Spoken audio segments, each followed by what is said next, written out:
जब किसी मुद्दे पर बहस हो तो तर्क और तथ्य की कसौटी पर कसा जाना जरूरी होता है। और आज टीवी इतिहास में पहली बार जी न्यूज आपके सामने एक ऐसी बहस लेकर आ रहा है जहां पर तर्कों पर और तथ्यों पर बात होगी, अलग अलग मुद्दों पर। हमारे साथ दो बेहद खास मेहमान मौजूद हैं। एक है हमारे साथ बीजेपी के सांसद और तेज तर्रार प्रवक्ता सुधांशु त्रिवेदी जी, और साथ ही हैं कांग्रेस के वरिष्ठ नेता और साथ ही तेज तर्रार प्रवक्ता अभय दुबे जी। और हमारे साथ है ऑडियंस जो अपने सवालों के साथ तैयार है। तो आज अलग अलग मुद्दों पर चर्चा होगी। बिना देर के हुए सवालों के सिलसिले की शुरुआत करते हैं। सबसे पहले अभय दुबे जी, कश्मीर चुनाव पर आते हैं। कश्मीर चुनाव पर अब तो पाकिस्तान की भी एंट्री हो गई है। क्या पाकिस्तान की एंट्री कांग्रेस के लिए परेशानी का सबब है क्या? मैं तो हतप्रभ हूं कि भारतीय जनता पार्टी के शीर्षस्थ और वरिष्ठ नेता दिन भर पाकिस्तान का टेलीविजन देखते हैं। वो जाकर उनको हिंदुस्तान के हालात देखने चाहिए। मैं आग्रह करना चाहता हूं गृह मंत्री जी कि एक बार इन चुनावों के बाद दौरा कीजिएगा। जिस दिन नई सरकार का मंत्रिमंडल शपथ ले रहा था उस दिन 50 राउंड फायरिंग की है जम्मू में हमारे तीर्थयात्रियों पर, रियासी में। तो कश्मीर घाटी के हालातों का संज्ञान लीजिए और पाकिस्तान का टेलीविजन देखना बंद कर दीजिए। सुधांशु जी, पाकिस्तान की तो आदत है, बीजेपी इसे इतना हाइप क्यों दे रही है? देखिए, पहले तो मैं आपका जो कार्यक्रम है इसके शीर्षक के लिए आपको साधुवाद देना चाहूंगा। शास्त्रार्थ सिर्फ भारत और हिंदू धर्म की वह परंपरा है जहां धार्मिक विषय के ऊपर तर्क, वितर्क और तथ्य को स्थान दिया गया है। दुनिया में जितनी भी धर्म संस्कृतियां हैं वो कहती धर्म का मामला है तो सिर्फ सुन लो। एक कहता है कि अगर बात की तर्क वितर्क की तो नरक में जाओगे, दूसरा कहता सर तन से जुदा हो जाएगा। सिर्फ हमारे यहां कहा जाता आओ बैठो, संगच्छध्वम संवदध्वम संवो मनासी जानता। तो मैं बहुत एक अच्छा ये उदाहरण मानता हूं कि आपने जो शुरुआत। अब आते हैं कश्मीर के मुद्दे पर। तो हमारे विद्वान मित्र अभय जी ने कहा कि कश्मीर का हमें पाकिस्तान का टीवी देखना छोड़ देना चाहिए। टीवी देखने की जरूरत नहीं है। पाकिस्तान जाकर किसने कहा था मोदी को हटाओ? इनके विदेश मंत्री सलमान खुर्शीद और पूर्व कैबिनेट मंत्री मणिशंकर अय्यर ने। और मैं एक बात और भी कहना चाहता हूं, आज कश्मीर के हालात देखिए तो हमें कोई आंकड़े और टारगेट किलिंग, बिल्कुल मैं मान रहा हूं। हमारी सरकार आने से पहले के जो हालात थे वो सिर्फ कश्मीर में नहीं पूरे हिंदुस्तान में ऐसे थे। बस अड्डे पे लिखा रहता था, ट्रेन पे लिखा रहता था, पार्क में लिखा रहता था, कोई चीज छूना नहीं, धमाका हो जाएगा। अब वो लेकिन कश्मीर में सेना पर सिविलियंस पर हमला तो बंद नहीं हुआ। नहीं, मैं बता रहा हूं। भले आप कहेंगे कि स्टोन पेल्टिंग रुक गई, और जम्मू लेकिन कश्मीर के सेना को टारगेट करना और सिविलियंस को टारगेट करना ये तो बंद नहीं हुआ। मैं बता रहा हूं। अब वो जम्मू कश्मीर के 4-5 जिलों तक सिमट गया। अब कश्मीर में क्या बदलाव आया? अब बताइए, अब कश्मीर में पाकिस्तान के जिंदाबाद के नारे दिखते हैं, ISIS के झंडे दिखते हैं, पाकिस्तान के झंडे दिखते हैं, पत्थरबाजी करती हुई भीड़ दिखती है। जुमे की नमाज के बाद एक पत्थरबाजी करते हुए कोई इंस्पेक्टर अयूब पंडित को मारने वाला कोई दिखता है। अब कोई ये कहता है कि लाल चौक के ऊपर कोई भारत का झंडा नहीं फहरा पाएगा। अब कोई कह पाता है कि तिरंगे झंडे को कंधा देने वाला कोई नहीं मिलेगा। ऑडियंस की तरफ से भी सवाल आना जरूरी है। कश्मीर के मुद्दे पर क्या सवाल है आपका और किससे बताइए? सर, मेरा भाजपा से सवाल है, सुधांशु सर से है कि वहाँ पे स्टोन पेल्टिंग की घटनाएं कम हुई है, लेकिन सर कम हुई है सर, खत्म तो नहीं हुई है।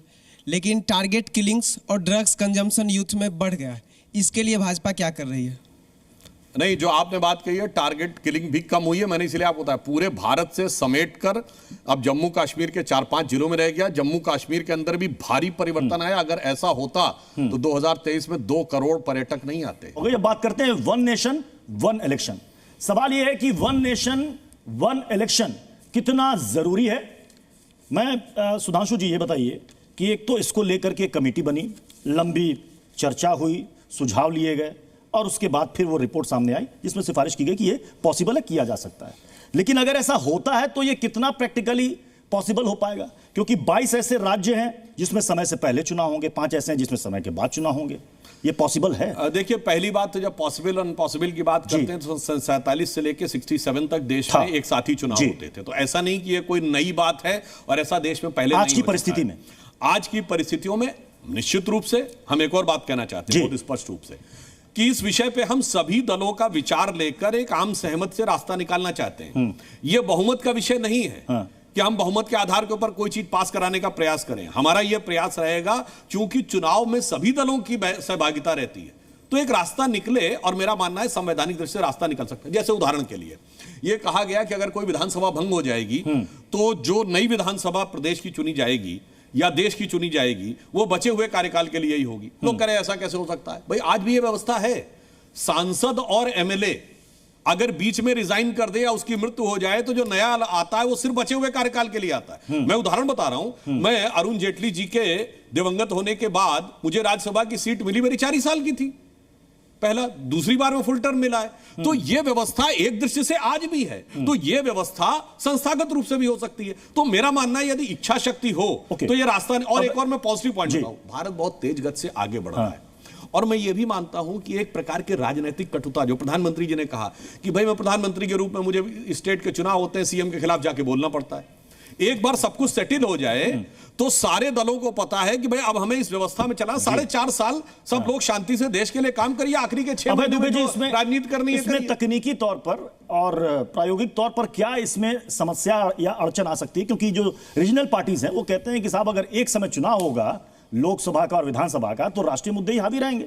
जब बीजेपी के पास 303 सीटें थी, गौर से सुनिएगा, ये संवैधानिक संशोधन होगा, इसमें संविधान का संशोधन होगा, जहां 263 सीट, इनको 363 चाहिए संख्या सांसदों की लोकसभा में। कितनी है अभी? 240, और मुश्किल बैसाखियों के सारे 271 हुई है।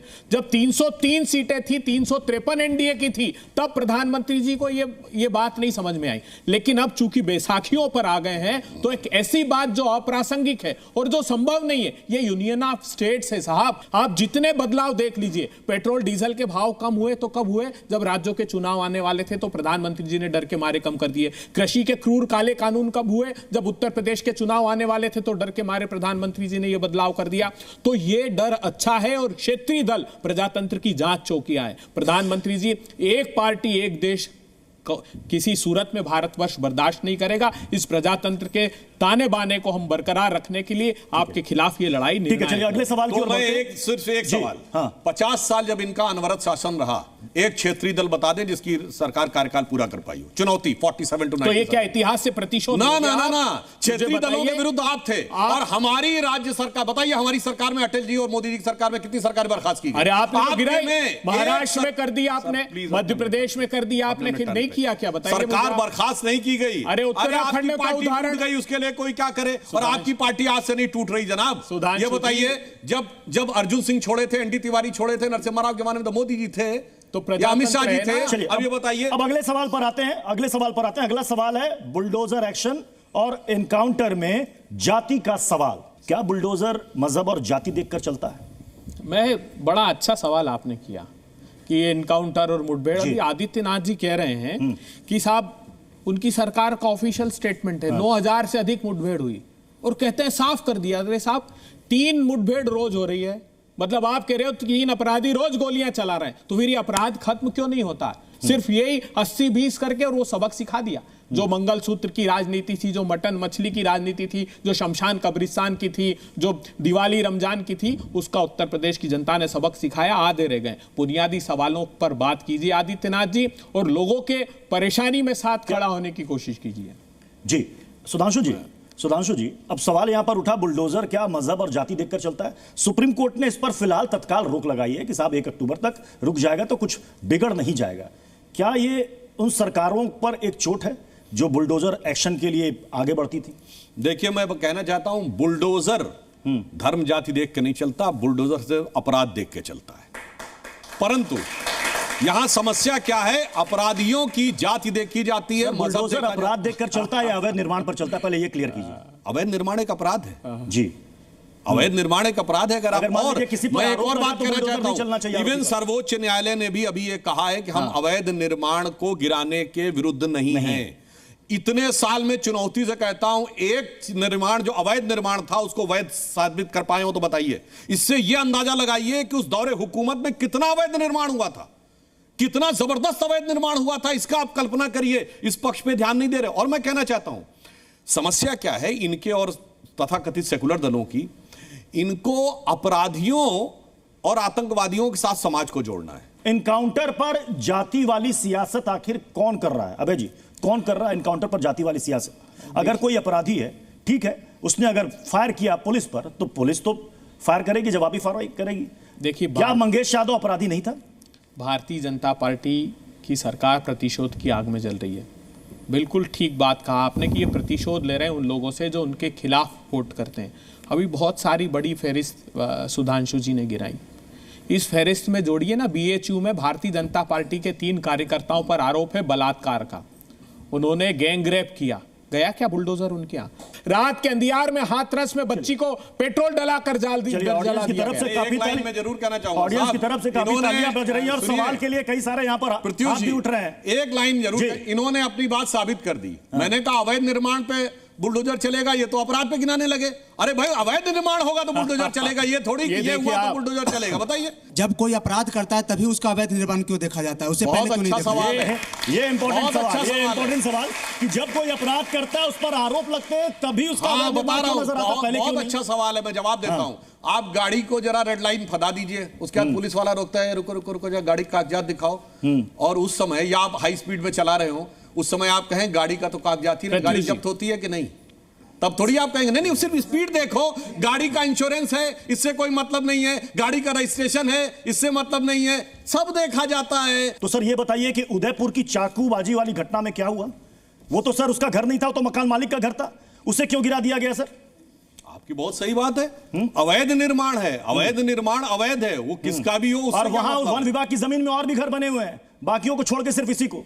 साहब, जो चीज प्रकाश में आती जाती है उस पे कार्रवाई होती जाती है। पहले अब जैसे उदाहरण के लिए ये पहले टॉर्च नहीं जलती, बैटरी खत्म हो जाती है। नहीं, सुनिए, ये वैसा बचकाना तर्क है कि आप दिल्ली में जा रहे हो या नोएडा में कहीं जा रहे हो और सड़क पे गाड़ी चेकिंग हो रही हो, आपकी गाड़ी गलत पकड़ ली जाए, आप कहेंगे पूरी दिल्ली की चेकिंग होनी चाहिए तब मेरी होनी चाहिए। अरे जिस सड़क पे चेकिंग हो रही है उस सड़क पे पकड़ा जाएगा। ये थोड़ी आप कहेंगे कि पूरी दिल्ली में चेकिंग होनी चाहिए तभी मेरी चेकिंग होनी चाहिए, वरना नहीं होनी चाहिए।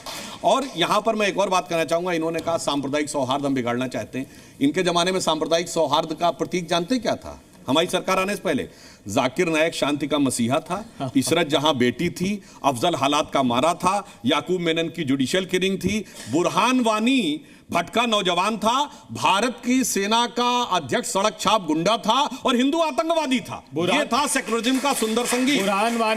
बुरहान वानी को भारतीय जनता पार्टी के उप मुख्यमंत्री निर्मल सिंह जम्मू कश्मीर में घर पे मुआवजा देने गए और उन्होंने कहा कि ये गलती से उसका एनकाउंटर किया, ये उनका स्टेटमेंट है। जाकिर नाइक का जिक्र किया, अभी प्रधानमंत्री गए थे ना मलेशिया, प्रधानमंत्री से मिले, वहां के क्या स्टेटमेंट दिया उन्होंने कहा कि जाकिर नायक को हिंदुस्तान को सौंपने के संदर्भ में कोई बात नहीं की। वक्फ को लेकर जाकिर नायक ने ट्वीट किया, मैं शर्मसार कर देने वाली बात है, हमारे भारत के मंत्री उसको टैग करके कहते हैं कि आपको बोलने का अधिकार नहीं। अरे आप तो एक्सट्रेडिशन की मांग करो साहब, उसको लेकर आओ प्रधानमंत्री जी। सिर्फ यहां सांप्रदायिक ध्रुवीकरण करने के लिए जाकिर नायक के नाम बिल्कुल लेके आओ ना। बोलिए प्रधानमंत्री जी को, बांग्लादेश का जिक्र किया, वहां हिंदुओं पर हमले हुए, प्रधानमंत्री जी ने एक शब्द बोला, मुंह भी खोला। अभी क्रिकेट का मैच आप उनके साथ खेल, क्या बात करते हो आप? किसी ने वो तो बहुत जब मीडिया में दिखाया जाने लगा, ये जिम्मेदारी किसकी थी? मैं अब अगले सवाल पर बढ़ता हूं। अगला सवाल है जातीय जनगणना से जुड़ा हुआ। जातीय जनगणना कितना जरूरी है? सुधांशु जी, क्या जातीय जनगणना बीजेपी के लिए गले की फांस बन गया है? एक बात ऐसे आपको बात बताऊं जी, जो इनके नेता क्लियर कट झूठ बोल देते हैं।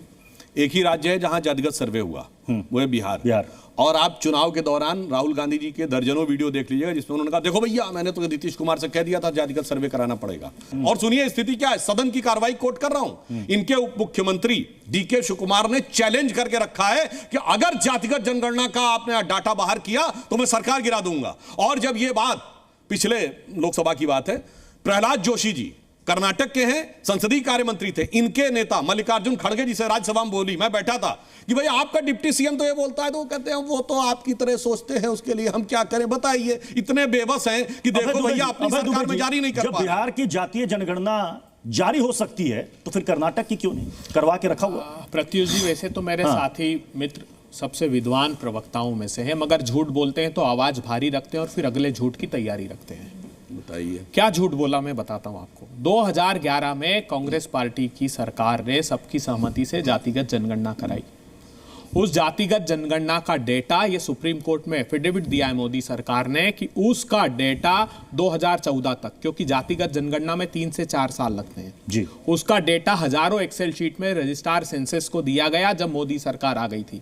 मोदी सरकार ने अनविन पनागरिया की एक कमेटी बनाई, नीति आयोग के उपाध्यक्ष थे, सुप्रीम कोर्ट में हलफनामा देते हैं कि उसकी ना तो कभी कोई मीटिंग की गई, ना ही उसके सदस्य बनाए गए, और इन्होंने वो रिपोर्ट छुपा ली। अब बात करते हैं राहुल गांधी जी का क्या आर्गुमेंट है। देखिए, बहुत बड़ा खुलासा करता हूं। जिस समय बिहार अपने सर्वे करा रहा था, एक बुनियादी अंतर समझिएगा, हम कह रहे हैं जातिगत जनगणना, मोदी सरकार ने एक एफिडेविट फाइल किया सुप्रीम कोर्ट में, कहा कि ये जो सेंसस है, जो जनगणना है, आर्टिकल 246 एंट्री 79 7 शेड्यूल, ये केंद्र का अधिकार है, कोई राज्य जातिगत जनगणना नहीं करा सकता, सेंसस नहीं करा सकता। तो बिहार ने सेंसस नहीं कराया, सर्वेक्षण कराया। उस सर्वेक्षण में मोदी जी का भाषण सुनिएगा, वो कहते हैं ये पाप करना बंद करो, और एक एफिडेविट दिया हाई कोर्ट में, ये पटना की हाई कोर्ट में एफिडेविट दिया कि हम जातिगत जनगणना नहीं चाहते, उसको वापस लिया।